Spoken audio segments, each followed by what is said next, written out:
Are you interested in a variety of topics, themes, nuances, traditions when it comes to your spiritual practice? Does the idea of building a spiritual practice that works for you and your belief system and your way of life resonate with you? Do you already consider yourself an eclectic witch? Here's the thing, when picking and choosing from different spiritual belief systems, there is a fine line between building an eclectic practice and also a cultural appropriation. Oh yeah, we're going there. Today we're going to discuss the do's and don'ts of building an eclectic witchcraft practice. That way you can build an authentic belief system that suits your needs, your belief systems, and your ideals of life while doing so in a place of honor, reverence, and respect.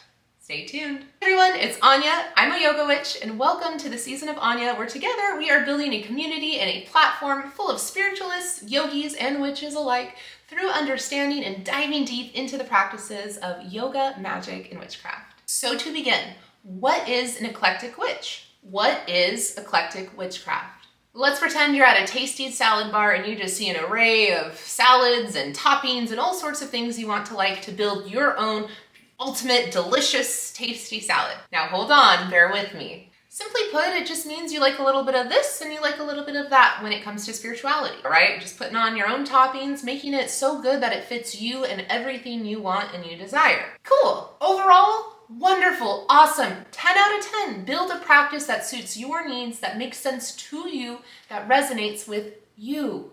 That's what makes it authentic, that's what makes it magical, and that's what keeps you on your path meant for you. Again, with the salad bar reference.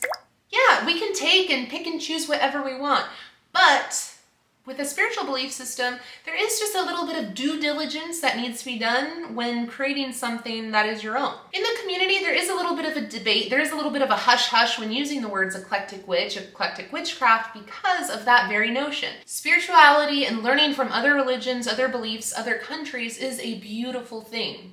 But like with anything with the spiritual practice, it is all about intention. I mean, look at me. I'm literally a white girl who calls herself a yoga witch. If the only concept of yoga that I brought to this channel was learning how to do downward facing dog, it would be not only a bit lackluster, but it wouldn't be doing respect to the philosophy of the practice. So to reiterate, there's nothing wrong about learning from different belief systems so long as you do it right. So without further ado, let's go ahead and talk about the do's and don'ts about building an eclectic witchcraft practice, beginning with the do's. So to begin, if something resonates with you, learn about it. Think of it as good witchy Sunday school. We are all students of life. We are all students of spirituality. You gotta start somewhere, so just start. Don't gatekeep yourself. If your heart's in the right place, you're probably doing it right, but add a little bit of that academic knowledge into the mix. In a nutshell, a well-rounded spiritual belief system consists of many layers of depth. So dive deep into those layers and learn about all the different nuances of the spiritual practice. It's not just something you can pluck from and take as you choose. It's something that you can learn from because you are putting in the work to learn about it. I hope that makes sense. Do number 2, apply that knowledge to your everyday life. So again, with yoga and witchcraft, yoga, it's not just about the physical poses. It's not just about being able to do cool bendy things. It's about understanding the philosophy so I can grow and be an actual yogi.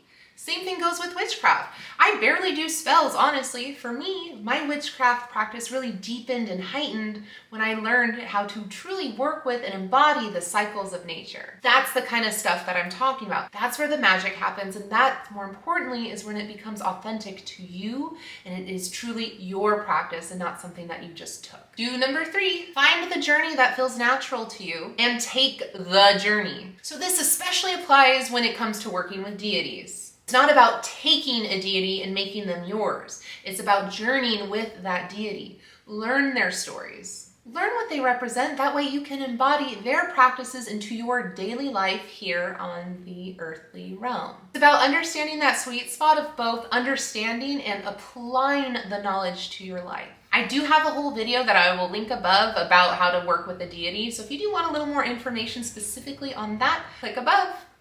It's not just about like, oh yeah, Ganesh, he's that cool elephant dude. Yeah, so cool, man. No, it's about learning the teachings and applying that knowledge into your everyday practice, into your everyday life to divinely inspire you. For example, Ganesh is very popular for overcoming obstacles, but why?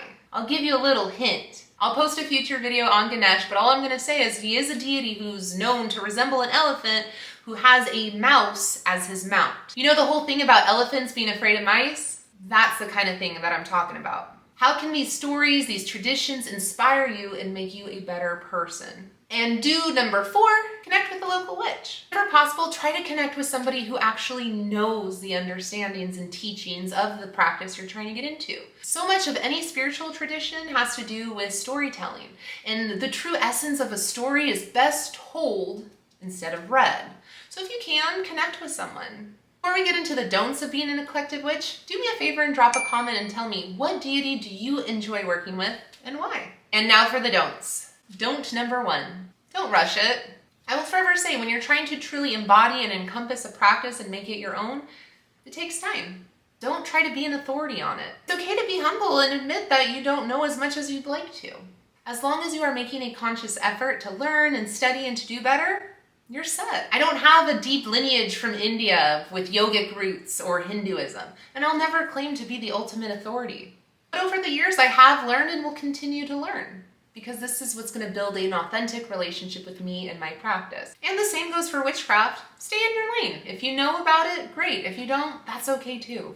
And for don't number 3, don't share what you shouldn't be sharing. I'm very lucky. I've been able to experience some really cool practices and traditions that you will probably never hear me talk about. Why? It's not my place, especially on a public platform. That's okay, but maybe it's just not a place for you to share. There are a lot of closed practices out there, and for a good reason. And for don't number 4, don't get intimidated by stepping outside of your comfort zone. Again, it's all about intention, and if your heart is in the right place, you're okay. Just remember the reasons why you're doing it. Again, we aren't creating a salad, we are building a spiritual practice, which many of the time these spiritual practices have existed for a millennia and have been shared by people from all over the world. To connect and understand with others is to truly understand, connect, and respect their traditions. Thank you guys so much for subscribing and watching this season of Anya. Go ahead and drop a thumbs up, subscribe, and a comment while you're at it so we can get this party started here on YouTube. Meaning, let's get that algorithm in my favor a little bit, if you know what I'm saying. Thank you guys so much for watching and subscribing to my channel. So much love and gratitude to you all. I'll catch you on the next one.